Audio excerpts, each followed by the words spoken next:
好来，乡亲啊，继续来看大品牌的连锁咖啡店，为今仔日开始，大约有90项的品项，拢起5块。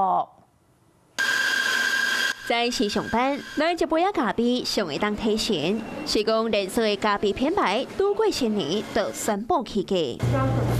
我一杯榛果拿铁冰的。业者宣布，自今仔日开始，部分的餐饮起价，包括美式咖啡对55起到60。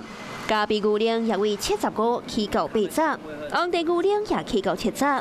餐点的部分，像火腿 cheese 熟胖、粉鸡贝果，拢起5块。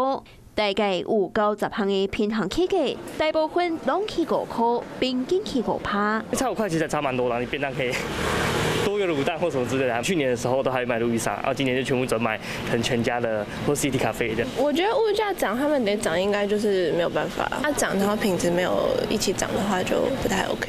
业者讲，为了营养原物料，也有工资、水电等等，营运成本大量增加，才会起价。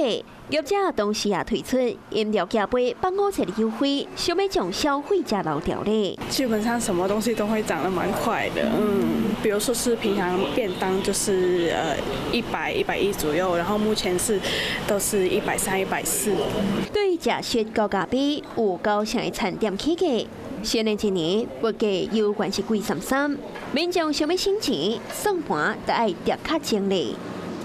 Hello， 我是张新文。想要抢先掌握最及时的新闻资讯吗？赶快订阅、按赞、开启小铃铛，锁定华视新闻 YouTube 频道。